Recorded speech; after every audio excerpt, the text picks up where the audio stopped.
Hey guys, my name is Adam, and I'm here for a Shogun 2 Total War multiplayer battle replay. If you take a look on the screen, you'll notice this is another 2v2 matchup. It's on the map Chugoku River, and I'm teaming with GamerJames926.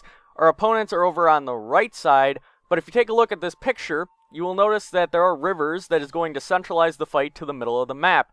It's kind of an interesting dynamic with this map, mainly because it's going to force all the armies to kind of condense into one small area.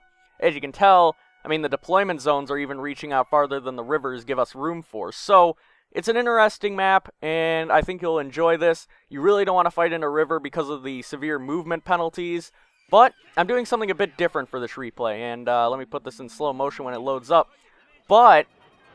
Second. Alright, here we go.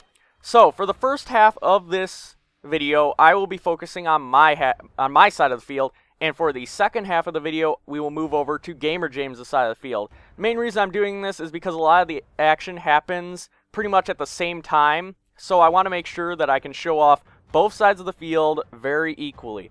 Anyway, let's put this back in play, and we will take a look at army composition. So, up front I have a set of Matchlock Warrior Monks, rank 7, two sets, or rather, a set of Daikyu Samurai, rank 9, and a set of Bow Warrior Monks, rank 8. Both of these bow units have extended range, which is why I brought these two. I have two sets of Naginata Warrior Monks as my main infantry corps, alongside two sets of Katana Samurai, and as you can see, they are highly vetted as well. I have my general back here. I have two sets of light cavalry and three sets of Yari cavalry. As you can see, my Yari cavalry is extremely vetted. This one right here is rank 8, this is rank 6, and finally rank 2. Taking a look at my opponent's build, he has a set of bow cavalry, three sets of katana cavalry. He has a separated wing consisting of three sets of Nodachi samurai, rank 2 each. He has three sets of Yari samurai, rank 3 each, except for this one that is rank 2. Three sets of katana samurai that are rank 4 each. Alright, so he is opening up with some skirmishing tactics with his bow cavalry, which is a clever idea. Also back here, he has his general, who he is going to keep very far back. Alright, so there is a slight problem that I will be facing throughout this matchup, and this is the bow cavalry. Unfortunately, he can out-skirmish me with the mounted bows, but one has to remember that these are not too fast. Also, he does not have Yari cavalry, which, I don't know, it's a questionable tactic. Here, he decides to charge his cavalry at my Yari cavalry, which is kind of an interesting choice. Katana cavalry can hold up to Yari cavalry, but the charge is going to kill so many katana cavalry that it's kind of a questionable choice.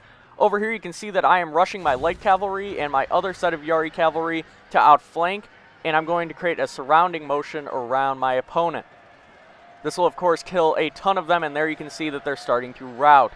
This was a mistake on my opponent's part, honestly.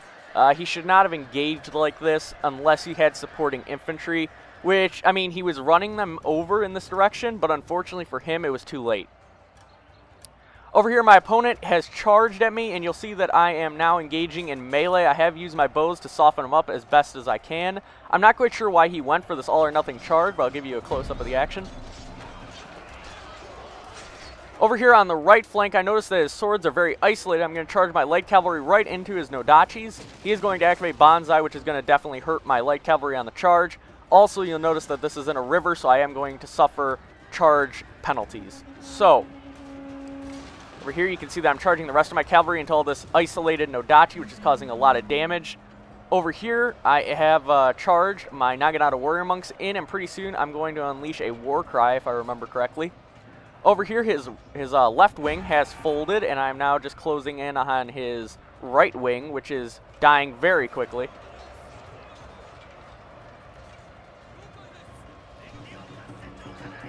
And there I've just activated my war cry, so that's going to cause a lot of damage to his unit. The morale is really suffering.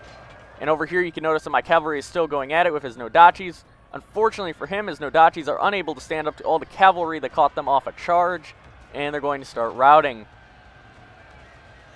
There's this last unit of Nodachis over here who I am going to charge downhill on.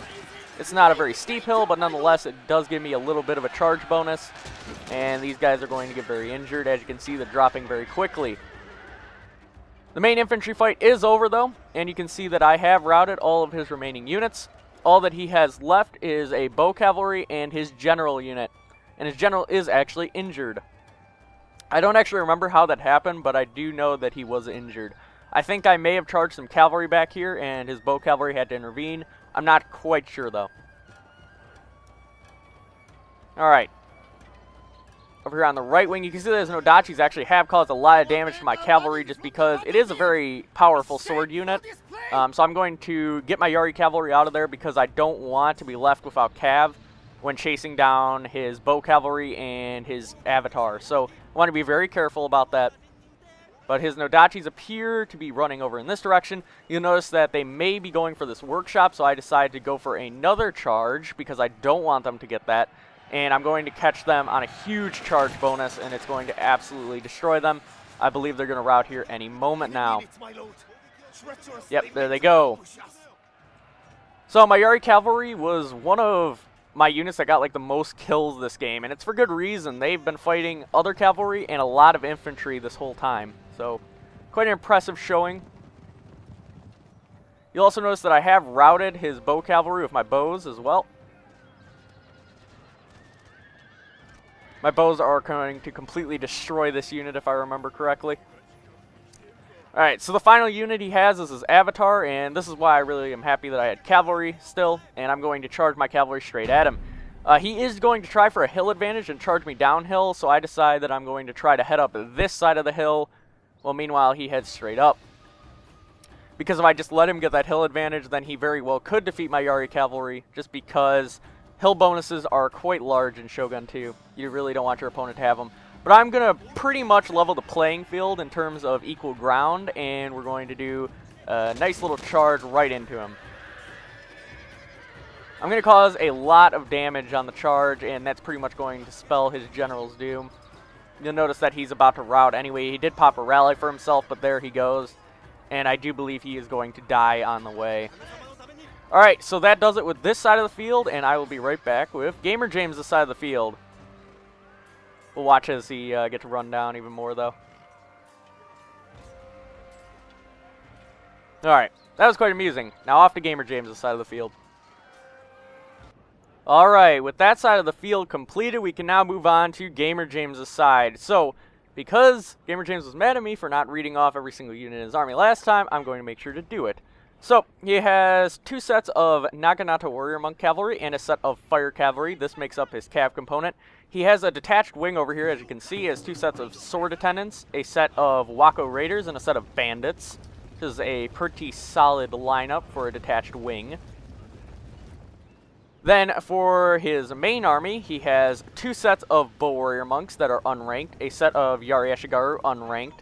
He has 1, 2, 3, 4 sets of Naginata Warrior Monks unranked, 2 sets of Warrior Nuns unranked, a set of Matchlock Ashigaru, and finally his General's Bodyguard, who is Daimyo James.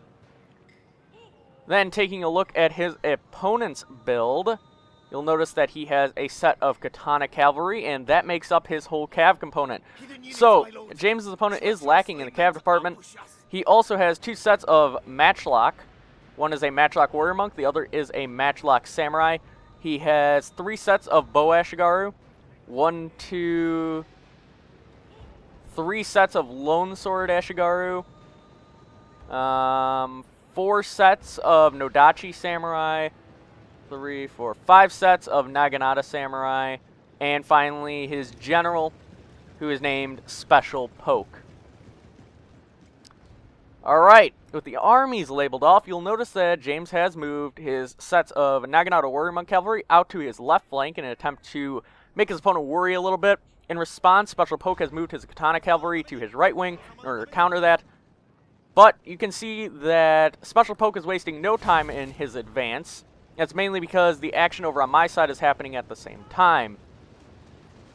Alright, so over here you can see that Gamer James is using his Bow Warrior Monks to unleash some fire arrows on the opposing missile units. You'll also notice that this Sword Dojo will soon be claimed with some of these units. Alright, Gamer James decides to run his Yari Ashigaru straight forward, and he's going to try to catch some of these missile units. In response, Special Poke is going to run back just about as quickly as he can, except he is running forward some units still, but he is going to pull back. You will notice that James has charged his fire cavalry because he sees a huge opportunity.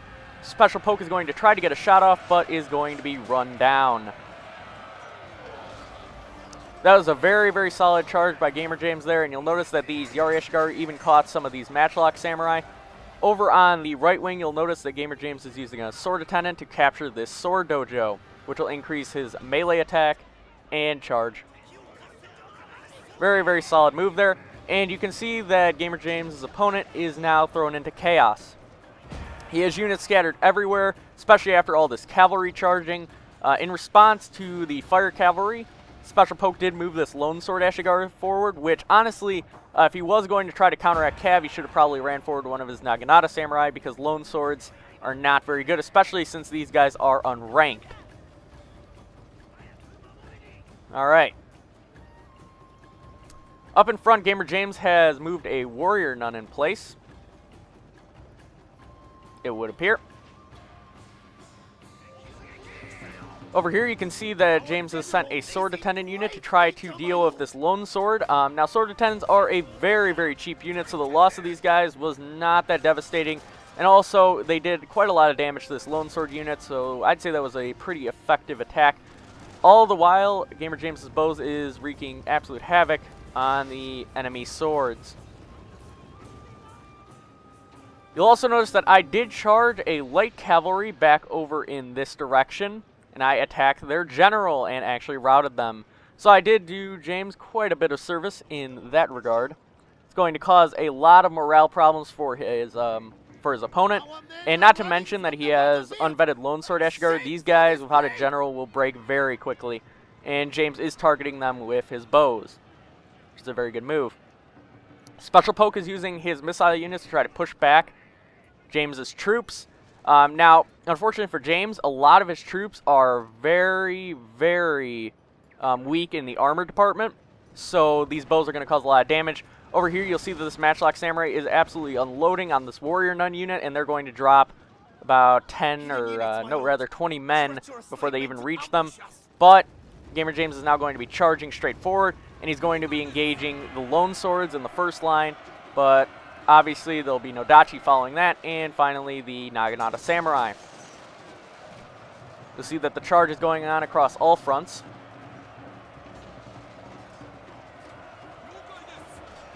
These no Dachis are going to prove quite a bit of a challenge for Naginata Warrior Monks, but unfortunately for Special Poke, he did not get the charge bonus that no Dachis desperately need.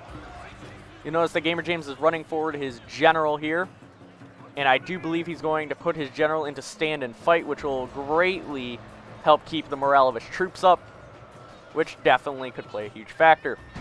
Over here, he charges Naginata Warrior Monk Cavalry into some opposing spears. Not sure how wise that was, honestly, but nonetheless, he is keeping the spears busy, which is forcing his opponent to allocate resources that he really can't afford to use elsewhere. The distraction over here is stopping the spears from helping in the main fight, which, as you can see, is definitely going Gamer James's way. The only wing that is having a lot of trouble right now is the right wing, but that's just because the Naginata Warrior Monks are outnumbered. However, his opponent is close to routing anyway. The bulk of the fight, though, is in the center, and I'll let you guys see some of this action. You will notice that his units are now starting to mash route, however, and that does tend to happen when you bring a lot of unvetted Lone Swords and your general dies. It's a very, very dangerous thing to bring unvetted Lone Swords.